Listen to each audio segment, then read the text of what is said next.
On this week's episode of Crying in My Car, a podcast for teachers, we're joined by Mr. Williams pre-K, Tell Williams. He tells us all about his social media beginnings. And then we jump into the teachers in the news, which ends with a teacher caught with something you're going to have to tune in to find out. All right, Crying in My Car, podcast for teachers.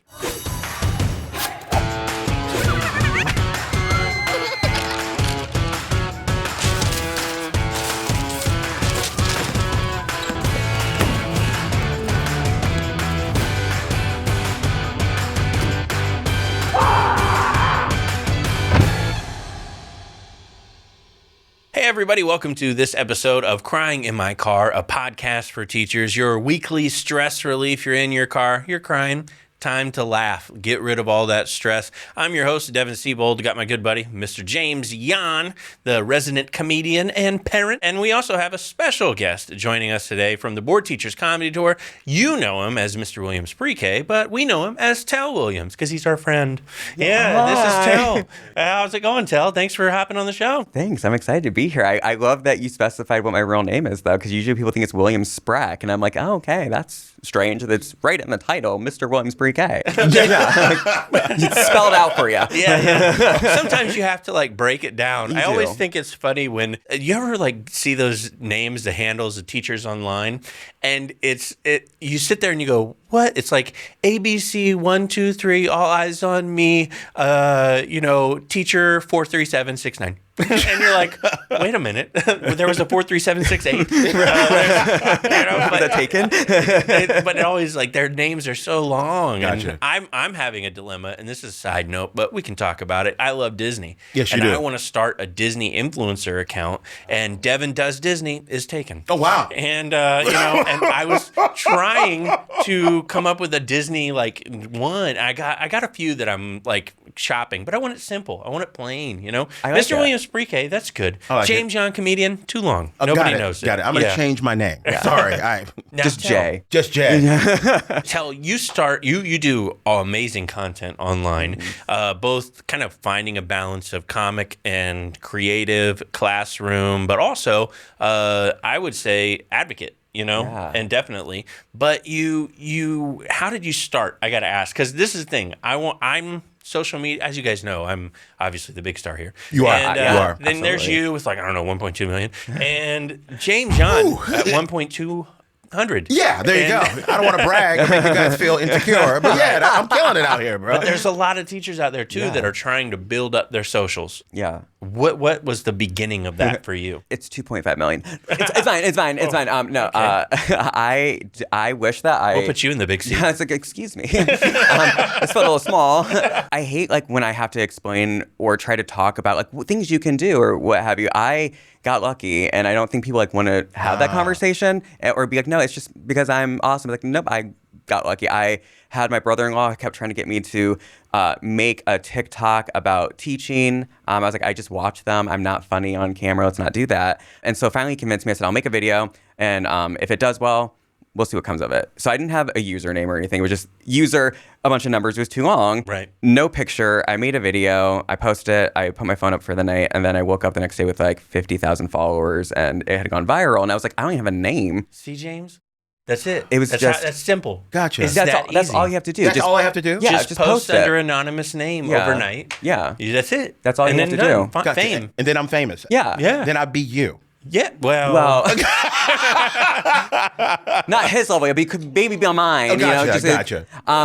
You just have to be mysterious. When people don't know who it is, they're nervous. It's like Gossip Girl, but for teachers. Right. No, I did that. I was it's probably a fluke. I'll make another video. And then it kind of went off from there. And I mean, I'm not old. I'm 31, but I had no idea how to use TikTok. Barry knew how to use Instagram. Mm-hmm. And those are the ones you kind of have to, Absolutely. a little bit operate. I have we talked about today, no idea how to use a personal Facebook. If it's the public or a page, I don't know what to do with that. So it's been a lot of you have to post racist memes on there. 100%. That will get seen. Meta loves that. But that, I mean, it was trying to find that balance, but also when you post and you start doing that stuff, I know people will say that's not, but you're stuck to that niche. Mm-hmm. And so I'm glad that mine started out with comedy and advocating right away, because it would have been very difficult to flip from one to the other once you start. Mopping with Tell. Yeah. Here we go. Look at this. We got our weekly Swiffer. Right. You know, like you're stuck. You're there. Yeah. Thank God I didn't do a cleaning one. Right? That's why I'm trying to do the Disney thing, and I don't know if I'm ever going to get. But I go to Disney all the time. I was like, I could do some Disney stuff, and I did some Teachers at Disney content. Yeah. That did good. That did real great. Yeah. I got on TV with Right This Minute or something like that. Okay. With my first one, but James, you gotta. We're trying to get James to create content. Gotcha. I don't know what's right. It's just finding that voice, online voice. That's what it is. Right. Like when I'm performing stand up, I know who I am. I'm a dad. Yeah. That's what I do. Yeah. I talk about being married, Yeah. but it's a little different with video because It is. some of the things I put out, people are like, you know what I mean? Yeah. So I got to find that niche. I got to find that Right. one video like you. What's also like what's frustrating is like that the one you are like, I'm hilarious, and you post it, it's like shadow banned, or it's like they take it off and there's no reason. It was just bad. Like so I think that's hard too when you put your time and effort, and also it's probably really hard because you guys both do a lot of stand up. So it's like what I want to save my material though, and not Devin. post that. Oh, he gives it away. Oh, Take- all the time. Devin gives it TikTok's away. like, not even our Chinese spies laughed at that. Bring the balloon back. Yeah. Bring the balloon back. Now, here's the thing that I've found kind of interesting, and I don't know if you think of this too, but there's a lot of teachers out there who do cry in their car. Yeah. And it's a Wow. very private thing. It is. And I feel like that privacy also leaks its way into our social media Yeah. because, and I don't know yours, but I know Yeah. mine. When I post something online, I get responses in the comments. Yeah. And then I also get about 30 responses in the messages going, I can't post this. But, Yep. I don't want my admin to see this. But, so when you first started doing this, you were teaching. How did you find that you were walking that line? Did you get called in? For a while, I didn't. The school liked it. The parents loved it. My colleagues were super excited about it. And then it was when they were noticing, like, these videos are funny. And then they were kind of noticing the advocating undertone in all of them. And especially with COVID, I would be kind of calling out, like, oh, are you sick, but you're at school today kind of thing? And then there was kind of like none of the parents complained. I had one parent complaint, and it was a very misunderstanding on their part. They thought a green screen was the classroom, but I never posted in my classroom. That was just a hard no for me. I never I never said a student's name. I never put my students in videos. I never disclosed where I worked. I only said I worked in the Philly area because I know how to get around a social media policy. There you go. And their school didn't have one even. So after a while, it became a thing where it's just like I was being called into the office for silly things that they just wanted to talk about and make sure. And I finally, in May, was like, there's a lot of issues that me and the school were having. It's like, I don't want to leave here on bad terms. So why don't I resign? And so we don't have to have these Monday meetings about what I posted on social media over the weekend and jokes that I made. And they're like, okay. So I had resigned there, got halfway through the summer, thought I've never done anything but teach. So I was like, okay, I'm going to have to go back and sub. I'm in grad school, but I was like, I got to do that at least. Yeah. Nowadays, though, it seems like there's, like, in the beginning, it does seem like the Monday meetings were pretty common. Yeah. Now it seems like the principals stitch us and they're like, what he said. Yup. Like, he's right. He's right. That's how I act. Yeah. It's funny. Anyways, follow me. Well, I had a question for you guys. You just talking about that. Yeah. Was it hard to walk away from teaching? Devin's going to be like, fool, you crazy? I'm rich. Okay, so I did dirty at the end of my teaching career. Okay. So it was not hard to walk away when those moves were made. Yeah. Got it. I don't know if people know this story, so I can kind of tell wanna you hear it, about why I was so mad at teaching. Okay. Is I was in a school for years that I loved. Like 9 years I was in this school, this high school, had friends that worked there. We had a good, solid social studies base, low, turnover. We had great kids. Loved it. I got asked to do the tour in Australia with Joe D. Okay. And so I was like, yes, absolutely, of course. And it was the first 2 weeks of December. And that's a big no-no because you're leading up to winter break. Those are days you're not supposed to miss. Got it. And I had plenty of notifications that I was doing this. And my principal was like, I really can't just let you go. I really need you here for those 2 weeks. They will dock your pay, this and that. And I was like, okay. So I went to my union, and the union was like, you realize in your contract, you've been teaching 7 years there, you can take a year off, up to. You can also take like 6 months off, a month Sabbatical. off. Yeah. You can do a sabbatical, Yeah. and you get your position back. It's in your contract. And I was like, oh, really? They're like, yeah, just file for a leave of absence, give it to them, done. So I did that. And I went and I did comedy. And then my kid had some issues at the daycare. He was so young and had trouble adapting. So I stayed home with him for just a little bit to kind of get him back on track, be dad. Yeah. And I was going through a divorce at the time. So that was finalized. Everything like lined up again. And I was like, okay, I'm ready. This was like 5 months later. I'm ready to come back. And they said, great, you're in a middle school 40 minutes away. And I said, I taught like a few miles away, and I taught at a high school that I loved. I thought I'd get my job back. And they're like, you get your position back, not your job back. Okay. You are going to a different school to teach history in a middle school that's in desperate need. They said, we can move you up to 25 miles away. I said, how far is this school? They're like, 24. So I was having the biggest trouble getting to where I wanted to be. And around then, COVID was going crazy. I was already doing hybrid teaching and virtual. They had pulled me back into the classroom, no masks. I was just sitting there like, come on, and I was getting pulled 20 different ways. And I was like, this is a sign. And then I pulled up TikTok and I saw this guy tell, and I was like, hey, if people follow this dude, I'll be they're fine. gonna love me. And I was like, I gotta produce the content. There you go. I'm glad I could build that confidence in you. Yeah, though. of course. That's what I do. You never stop teaching. I know. I never stop. I just keep going. So that's kind of the story. But I got pulled so many different ways in the system. And, Yeah. and you know what's funny now? That school has so many vacancies. And they're like, we need teachers. I'm like, Never again, sir. I said good day. It's like I show up at the school. They're like, are you here to teach? No, just needed the background from a TikTok. Just need the classroom. Yeah. No one else is using it. Yeah. Right. All right, let's talk a little bit about the teachers in the news. You ready for teachers news, James? I love when you do this. All right, teachers in the news. Let's do a TikTok one because old Attell TikTok Williams. Teachers are warned. I read this stuff and I go, what are we doing? What are we doing as a society? Teacher warns of a TikTok trend after their Hyundai is stolen from the school parking lot. Grand theft larceny is a TikTok trend now? Is that what we're doing? Is it a trend or did one person do it? A teacher said, he goes, as a teacher, you don't go into school thinking you're going to come out and not have your vehicle. But apparently this happened. There was an elementary school. Those kids in third grade be hot wiring. Little scamps. Yeah, they'd be hot wiring. And apparently said she parked her car in the school parking lot and says that she came out and it was gone. And they said that apparently it is a part of a current TikTok trend that there is a way. Yeah, apparently. it's called repossession. Yeah. The teachers couldn't afford the payment. Yeah, that's what that's called. Kias and Hyundais are stolen without the keys. And that's apparently all over TikTok. I don't know how you steal a car without the keys and, that's it. But apparently the car was found. The valuables and everything was taken. There was also considerable damage. The steering column is completely broken. Window is broken.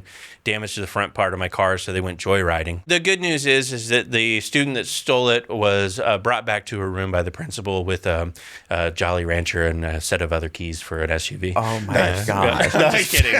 That part's made up. Now this one, I've never seen this before, but I thought it was hysterical. In Idaho, they have a professional standards committee, and they meet once a month, and then they go over punishments for teachers that have done something wrong, and then they publish all the complaints and their actions online. Absolutely not. Wow. And so I was reading through them and I was like, some of them are like physical altercation after a wrestling tournament. And this is what happened. And they apparently the person, the situation, I guess it was whipped on a towel, like a towel whip, like a teacher did that. Okay. And they're having their teaching license revoked. Wow. Yeah. You cannot be playing Catwoman. I come to find. Yeah. Some of these I was reading and I was like, oh my gosh, there was a inappropriate joke that was apparently during a class that said, apparently some student didn't stand for the Pledge of Allegiance. The teacher said, I bet if that was the pledge to Mexico, you would stand. Reprimand and cultural responsiveness. And the student was Puerto Rican. It was like the teacher was wearing a MAGA hat. So now I'm reading through these and I look at them, but there was one that kind of caught me off guard. And I was like, wait a second. There was a teacher that apparently had their teaching license suspended for 1 year because they violated their teaching contract by offering a resignation in the middle of the school year. Says it's a first grade teacher. She put in her 2 weeks notice and they said, sorry, you signed on for the full school year. We are pulling your license for 1 year. So she couldn't even go anywhere else and work. No. That's... It sounds counterproductive, by the way. We have a teaching shortage, but no, we don't need you. Yeah. You don't mean you don't like your job? Well, you can't come back. It's literally the definition of you can't quit, I'm firing you. Yeah. And then gatekeeping your license. But they were. I don't understand the revoking of the license for a full year. Makes no sense. I mean, that's teachers never coming back to teach after that experience. Absolutely. Yeah. But Or you they're have to moving states. resign. But there's the thing that baffles me is there's different reasons for resignations. Correct. Yeah. She offered a 2 week. What if your mother is sick and you got to move, and it's like you got to lose your teaching license? Right. Exactly. I mean, some of those. Malicious at that point. And then there's another one. This one's being reprimanded for falsified certification documents in their move from New Jersey to South Dakota. Said she had a teaching license and didn't. But get this. They suspended her license until she resolves the issue. You don't have You one. handed us a fake license. They're going to give the other teacher's license to this woman. That's funny. This next one, I think, is near and dear to your heart. Okay. State removes teacher gender ID training after a mother posts their concerns. Apparently, there was this is a state. It is in Utah. So obviously, a very liberal state. Very blue. Very Very blue. progressive. Yeah, I thought so. Yeah, I mean, every time I go to Utah, I'm like, man, these people are 2024. Yes, they are. And, living in the future. What do young kids call it? They're pretty lit. BC. Yeah. All right, a mother posted social media. Apparently, there was a training video that she uncovered for Utah teachers. It was an optional training video, and the optional training video was about gender training, becoming more aware of the students that were fluid, that may need some guidance. Okay. And apparently the mother said, hey, no, this is an optional training, by the way. Yeah. The state did not respond. They just simply took it down. They took down the training. So, I read about the training, and it was all about if a student comes up to you and says they're non-conforming, trans, non-binary, what you do, how you become more welcoming, and apparently the parent said no. Well, even if you don't believe in that, let's say that, why would it matter if you get training on that so you can help the kid? Like, I know that when I was teaching in full time, because I don't have to do them now, subbing, you got like a list and you were told you have to do this. I mean, kind of like the credit hours that you do per year. And it was like, you just do one of these trainings once a month. And one of them was like an LGBTQ plus training that you didn't have to take. There's like hundreds of options there. Yeah. So what's But that's the thing is this kind of training is something that somebody needs because they don't understand. And they go, how do when I remember, it was probably like 8-9 years ago when I was in class, and I had a student come up to me and go, Mr. Siebold, it says my name is male. I am not male. Please refer to me as this female name. Yeah. And I was like, okay. right? That's simple. And it was that simple, and I honored it. But I remember that student had a class directly across the hall from me. Mm-hmm. And this was an older teacher, and he came out one time, and this student was very visibly female passable. Like you would go, oh, that's a female student. Right. But it was, according to the parents, a male. Yes. Now, here's the thing. I'll never forget, apparently this student did not tell. He just simply went by, didn't say, hey, my name is this. She simply said, this is my name. Mm-hmm. And he didn't catch on. And I remember he came out one day and he goes, you know that's a dude? Oh, and wow. I said, no, no, you got to go by what she wants. And he goes, man, I don't know how to take that. He goes, they called down for, and they used his male name. Yeah. And I was just like, I don't have him. And then she stood up. And I was like, what? And I was like, you sit back down. And he like was telling me this whole story about how he embarrassed her in front of the whole class, and he was like, and was questioning her and asking about it in front of the whole class. Oh gosh! And that's the kind of training where you go, okay, bro, right? Hold on. As a parent of a trans kid, that is not what you do. I can't imagine as a parent what that's like, because it's probably nerve-wracking to send like your baby out into the world where it's It gets harder because my son actually went to a private school, not private, but it was an art school. So everyone there is pretty much accepting. So it was a bubble though. Yeah. So once he left that school and went out to, let's say, the quote unquote real world, it got hard. Yeah. So he luckily had a very good support system with me and the mom. But my thing is this, and this solves everything with people who have a problem with this. Just 2 words. Why care? Yeah. Why care? Why does it hurt you for them to be called a certain name because they feel more comfortable with that? Right. Why does that upset you? Right. Why care? Right. I just never get that. Now going into the clinical world of this and wanting to work with educators, at a mental health level, there's a lot of these things of like, well, I just don't get it. Here's the thing. We don't have to get it. We just have to lead with empathy, because I would rather have a student that I don't get but I support than a student who's not with us right now. Absolutely. So it's just this weird thing of like, you don't got to get it, babes. That's not for you to get. Yeah. And I hope that one day it clicks for you, but if not, just be kind. That's it. That's it. It's so simple. Very simple. And it's so funny because we get everything else. Like, and what I mean by that is like when my students years ago came in with Bieber haircuts or like the emo phases, I was just like, okay. Yeah. That's fine. Right. Yeah. That's what you want, you know? Yeah. And then they would dress. I was goth when I was in middle school. I love that. Yeah. Yeah. I wore the spiked necklace and the Manson shirts and everything. And gotcha. I was hardcore goth. Yeah. We weren't talking emo. We talking goth. Yeah. He had a lovely shade of eye shade. Yeah. But people didn't have to get it. My friends treated me all the same. My parents were like, what dog collar are we buying today? At the mall. And, and I was like, the leather one. But it was kind of, it's one of those things where you're exploring who you are and you're finding out who you are. Yes. And to have people question that you have trainings for where it goes, hey, don't question it, just let them be who they want to be. Just be supportive. Then it's now we can't. Yeah, Devin, you fail to realize it's different. We don't like different. Yeah. Now this last one I think is one of my favorites. A drama teacher was arrested Friday after an administrator found meth in their classroom. Which, by the way, first off, why do you automatically assume that's the teacher's? You're like, drugs. It's got to be theirs. Gotta be. Yeah, especially. Well, I guess the theater classroom. I was gonna say, what show were they doing? Next to Normal? I get it. Yeah, that's true. It was Annie. The sun will come out tomorrow. And I'm gonna be awake all the hours.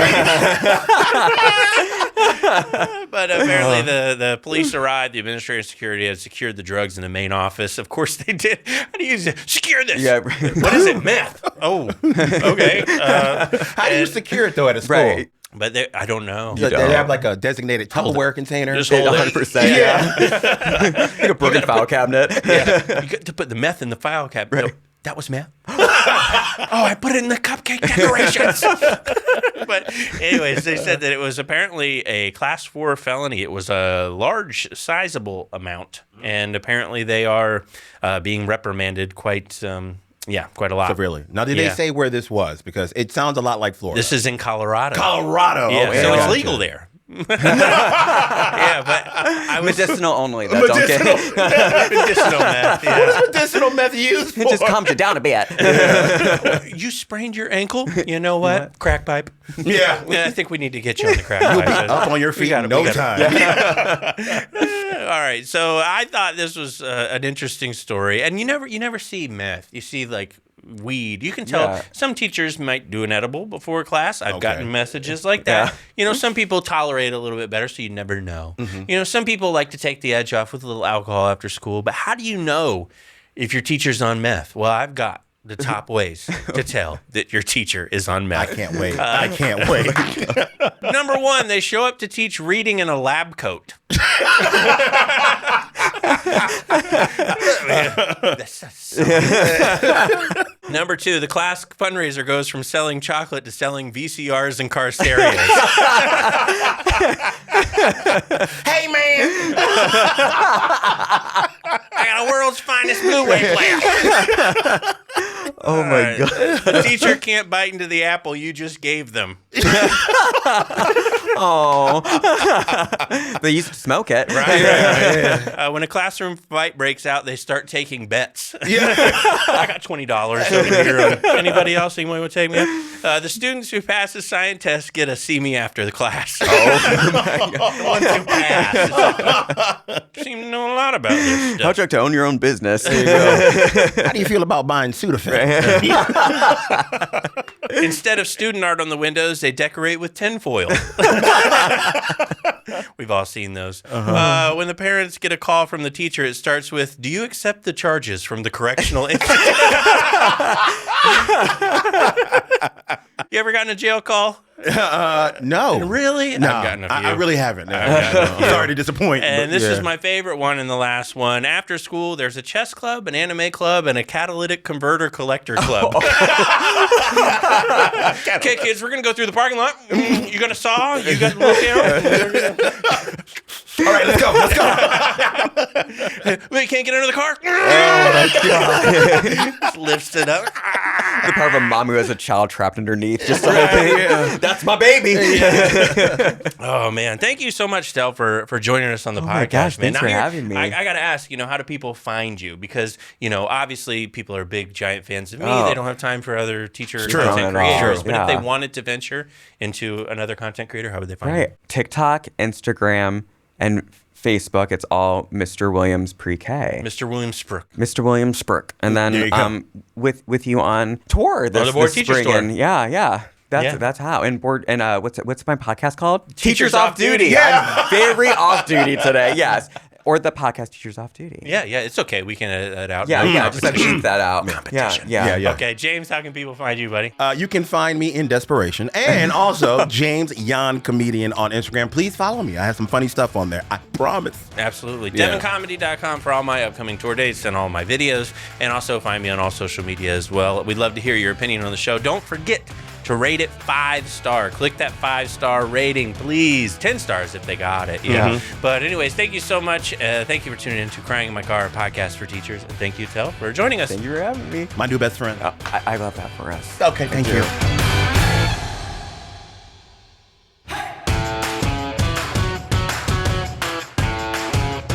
There might be a clip up there. There might be a clip down there. If it's got our face, if it's other people's stuff, come back. Don't click on that.